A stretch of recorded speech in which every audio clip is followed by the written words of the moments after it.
Ayun, so gagawa tayo bagong content ngayon. Actually, hindi bagong content to. Dati gumagawa siya Batang Quiapo na analysis.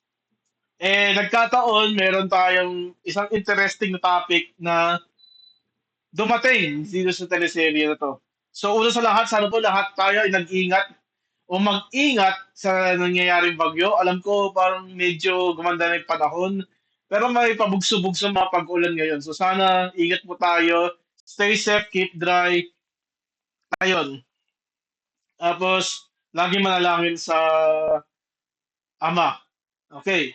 So, sa July 26 kasi, lalabas ang episode na si Tanggol sa si Rigor ay magtutuos sa Batang Quiapo. Ngayon, ito ba ay senyales na mamamaalam na si Rigor sa Batang Quiapo? At titingnan natin sa isang teaser ng Batang Quiapo kasi meron nilabas yung ABS-CBN dati o Dreamscape o TV5 na sino yung mamamaalam sa Batang Quiapo. At parang ang dating kasi si Rigor yung magiging yung mawawala sa Batang Quiapo at hindi yung iniisip natin na si Bubbles. So una sa lahat, ayun. So this is like yung first time ko gumawa ng content sa Batang Quiapo after 1 year. Noong nakaraan kasi na-demonetize ako, kaya hindi ko na tinuloy yung pag-analyze ng Batang Quiapo. Pero ngayon, siguro pwede na. Still image lang naman itong ginagamit ko. Pasensyahan na po kung ayaw nyo yung estilo ko na parang may image lang ni Tanggol sa ni Rigor. Wala eh. Ayoko i-risk na yung channel ko ang ma-demonetize. Okay? So, ayun. Okay. So, si Rigor nga ba magpapaalam sa Batang Quiapo sa Biyernes? So, ang preview kasi nung Biyernes, tumakas na ang mga kaibigan ni Tanggol sa tulong ni Tanggol at ni Marcelo doon sa parang bilibid prison o doon sa selda na kinakukulungan nila. I assume na mawawala doon si Lolo, si Soliman Cruz. Alam ko, feel ko mamamatay yon. Si Ate Gay yata mamamatay yun. Basta ang alam ko ang matitira ay yung grupo ni Tanggol. Yun ko. Hindi ko kasi maisip na si Soliman Cruz saka yung karakter ni Noli Ben Camino na si Marcelo magiging magsasalib puwersa kasi malaki ang galit ni Soliman Cruz dun sa karakter ni Noli. Kasi ang karakter ni Noli, si Marcelo, siya yung tatay ni Bubbles talaga. Siya yung nawawalang ama ni Bubbles at yung nakabuntis kay Olga. Okay. So, nag-intersection sila doon sa Binondo Bridge at doon magtutuos ang mag-ama or quote-unquote ang mag-ama na si Rigor sa si Tanggol. At pinakita dito na binomba ni Tanggol yung barikado ng mga pulis para sila ay makatakas. Kasi binarikadahan ng mga pulis yung yung Binondo Bridge. So binomba nila Tanggol para sila ay makalabas. Kasi na-corner ata sila ng mga pulis sa likod. So, ang part ng barikada doon ay si Rigor. At hindi alam ni Tanggol na ang binobomba niya, isa sa mga binobomba niya ay ang kanyang ama. Ayun. So, ano nga ba, anong mariresolve dito pag si Rigor ang inang-alive nyo? O siya yung pinatay nyo sa Batang Quiapo? Una, ang mariresolve lang nito ay ang love triangle o yung kabit ni Rigor sa ni Marites. So, meron kasi ditong build-up na na-promote si Rigor, tapos si Marites yung dinala niya, hindi yung kabit niyang si Lena. Si Lena yung Rigor. Rigor, di ba? Tingin ko yun. So, yun na yung mariresolve. Mariresolve na kung wala na si Rigor, parang mawawala na si Lena sa pamamahay ni Marites, mag-move on na si Marites sa buhay niya, magluluksa. At ang isa pang magiging effect nun, si David, talagang habulin niya si Tanggol. Kasi isipin niya, una niyang hinalaan, si Tanggol yung pumatay kay Rigor. Ngayon, si David, medyo malakas kasi yung pagkakabook or pagkakagawa sa karakter niya dito eh. Parang yung pagkaka-right sa kanya ni Coco Martin, eh, nasa kanya na yung lahat, parang, at medyo gakaman siya sa kapangyarihan. So, mahirap to eh. Mahirap na alam ko tayong lahat gusto siya yung mamatay sa Batang Quiapo. Kaso wala eh. Si David talaga yung ano eh. Magiging parang primary antagonist siguro ng ng Batang Quiapo. Ah, magiging motibo yun ni David para lalong habulin si Tanggol as if yung galit niya kay Tanggol eh hindi na ganun ka grabe.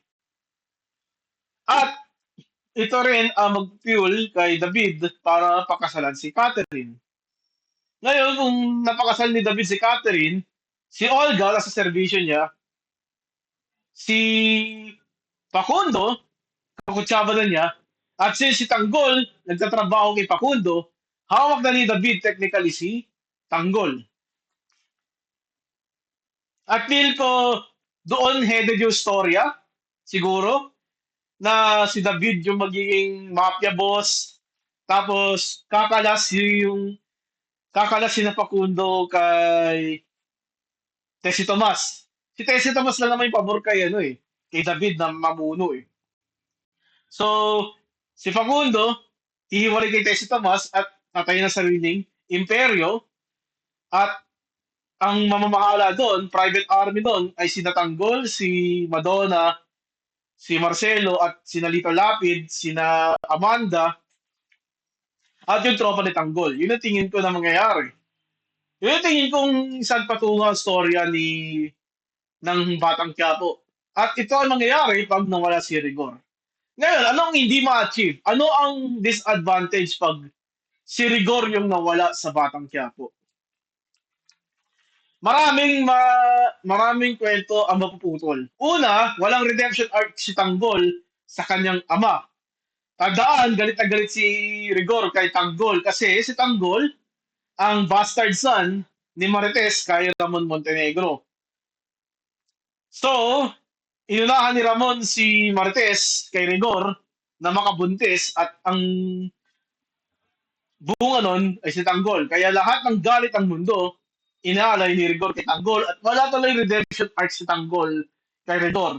Yun yung mawawala pag namatay si Rigor kaagad. Pangalawa, hindi malalaman ni Rigor yung kalokohan ni David. Pero, kung tutuusin, pag nalaman ni Rigor ang kalokohan ni David,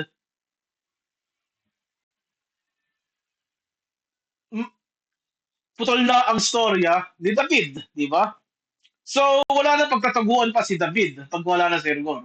Pero sayang lang at hindi nalaman ni Rigor ang panloloko na ginagawa sa kanya ng kanyang paboritong anak. Yan yung isang plot na di mare-resolve pag namatay si Rigor. Pangatlo, si Jacobe at si Samonte. Yung dalawang pulis na lagi nakakaaway ni Rigor sa presinto, walang resolusyon na mangyayari pag si Rigor ay namatay ngayong Biyernes. Ang mangyayari lang, mananatili lang sa kapangyarihan si Jacobe at Samonte. At ang tingin ko, si Tanggol yung babawi kay kina Jacobe at Samonte. Yun yung mga punto na tingin ko parang hindi pwede na mamatay si Rigor sa darating na Biyernes. Yung pagkilap kasi ng Batang Quiapo, it's either mamamatay ka o hindi. Si Roda, tinis nila na mamamatay, pero hanggang ngayon buhay pa. Pero yung mga tinis nila na mamamatay talaga ay sina Elijah Canlas bilang Pablo at si Mokang. At yung mga bodyguard ni Olga. So, out of those three, yung si Mokang at si Elijah Canlas ang napapabilita talagang behind the scenes, aalis na ng Batang Quiapo. Yung dalawang bodyguard ni Olga, wala akong napabalitang backstage prior to them getting killed off. Naalis sila sa Batang Quiapo. Si Severino, namatay rin siya. So, tinis rin siya mamamatay. Pinatay siya ni David. At nabalita lang yung pagnisan niya sa Batang Quiapo the day after his character died.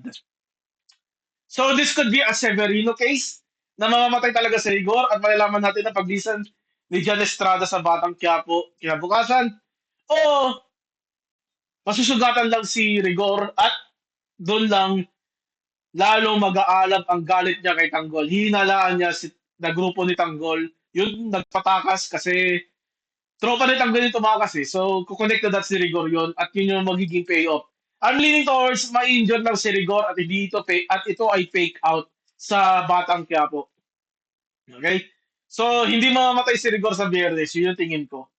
Tingin ko, mabubuhay si Rigor, ma-hospital, isisihin niya si Tanggol, i-investigahan niya, kukonect the dots niya, at ayun, magkakaroon pa ng unti-unting sagupaan pa sa dalawa. Ang naisip ko lang dahilan kung mamamatay si Rigor bukas at kaya sa RSN ay yung kanyang storya, yung kanyang totoong sa totoong buhay ng babae talaga si Jan Estrada currently. So baka yun yung dahilan kaya inalis siya ni Tanggol sa storya. Pero tingnan natin sa Biyernes. Ngayon, tingin ko sino yung mamamaalam punta muna tayo sa pinost ng TV5. Ito ang nakikita kong post ng TV5 dati. Sino mamamaalam sa Batang Quiapo? Okay. Tingnan natin ha. Una si Tindeng. Imposible mamaalam si Tindeng. Kailangan pa niya sila na magkita ni Tanggol kahit sa huli pagkakataon. At meron siyang currently na arc with Don Facundo. So Tindeng, Don Facundo, hindi pwede. Si Ramon, maaari. Pero tingin ko gagawin nila kay Marimar eh. Okay?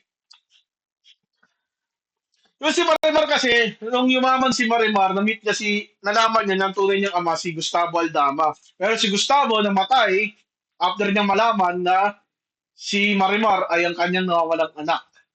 So, maaga pa para gawin yun kasi hindi pa nalalaman ni Ramon na si Tangkol ang tunay niyang anak eh. So, X, si Ramon bilang yung mamamatay. Si David, alam ko, alam ko sinusulat to ni Coco Martin bilang ang ultimate foil ni Tanggol. So, kaya natin itong buhay. Si Santino, imposibleng mamatay ito. Kasi feel ko sa huli, si Santino mabubuhay sa tatlong magkakapatid. Okay? Gusto kasi ni Coco Martin ng kakaiba sa Batang Quiapo kumpara sa probinsyano. So, tingin ko mamamatay pareha si David sa si Tanggol sa dulo. Si Olga matagal pa. Parang ito yung isa pang penultimate villain ni Tanggol eh. So, hindi ito. Si Don Julio, feel ko hindi pa ito mamamatay. So, ang nalalabi na lang ay itong si Rigor saka si Bubbles. Si Rigor, yun. In-explain ko na ano ang mangyayari pag namatay si Rigor at pag hindi namatay si Rigor. At mas maigi na wag mo na mamatay si Rigor kasi marami pang plot points ang kailangan resolbahin bago pa natin tuluyang i-unalive si Rigor. So, ang nakikita ko ay si Bubbles, yung mga matay. May mga chismes na si Ivana Alawi daw, mahirap makisamahan sa set. Kaya siya ay aalis. At na-introduce na si Madonna sa si Catherine bilang bagong love interest ni Tanggol sa teleserye. So tingin ko si Bubbles ang mamamatay. Kung hindi sa Biyernes mamamatay si Bubbles, baka sa susunod na linggo mamamatay na si Bubbles. Okay? Kasi ang isa pang preview dito, itatakas ni Olga si Bubbles kasi nagpapalakas itong si David para makuha ang kamay ni Catherine. Okay. So kung si David ang naglaon pumatay kay Bubbles, gaganti na si Olga hindi lang kay David, pati kay Tanggol. If, tingin ko yun ang pinaka-posibleng mangyari sa Batang Quiapo. Ngayon, paano yung nahuli na nahuli ni Bullet kasi na nag-uusap si Bubbles sa kanyang kaibigan niya si yung waitress. Hindi naman nalaman ni Bullet na ano Hindi naman nalaman ni Bullet na kasabot si Olga dun eh. So, kung titingnan natin, mapapas lang si Bubbles, malalaman ni Olga si David yon at doon na para gugulong yung Gears. Magkakaroon ng parang triple threat or parang ano, yung parang agawan, three-way na agawan sa kapangyarihan. Ayun. So tingin ko si Bubbles yung mamamatay sa Batang Quiapo at hindi si Rigor.